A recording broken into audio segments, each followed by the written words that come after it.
Les prières et les bonnes œuvres des âmes en qui le Christ habite par la foi et opère par la charité contribuent puissamment à faire descendre sur nous la rosée des dons salutaires de la grâce. Qu'est-ce qu'évangéliser? C'est proclamer à tous les hommes l'avènement du Christ sur la terre. Produisez donc un fruit digne de la conversion. La parole de Jean le Baptiste est sans ménagement. Le rite pénitentiel qu'il propose dans les eaux du Jourdain n'a d'intérêt et de valeur que s'il ouvre à un profond changement de vie. Toute autre manière de voir est illusoire. Jean lui-même donne l'exemple d'une cohérence exemplaire entre ce qu'il proclame et son mode de vie. C'est un ascète remarquablement sobre, écologiste avant l'heure en quelque sorte.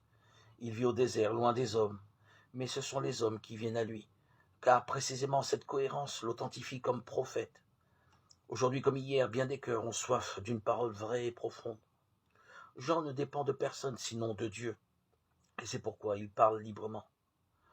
Comme on le sait même, le roi Hérode ne le ferait ni trembler ni plier. Si vous grimacez à l'idée de manger des sauterelles comme lui, rassurez-vous, ce n'est pas indispensable. Mais chacun de nous est invité à rechercher concrètement les bons fruits et le bon grain que le Seigneur espère dans notre vie. Fruits de paix, de justice, d'amour, d'unité. Si nous sommes parfois une engeance de vipères, Isaïe nous appelle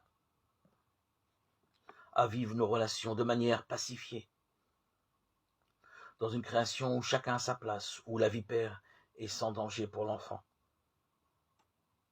Depuis le jour de notre baptême, nous sommes ambassadeurs de cette merveilleuse bonne nouvelle. Le royaume des cieux est tout proche, soyons cohérents à notre modeste mesure, et nous serons crédibles.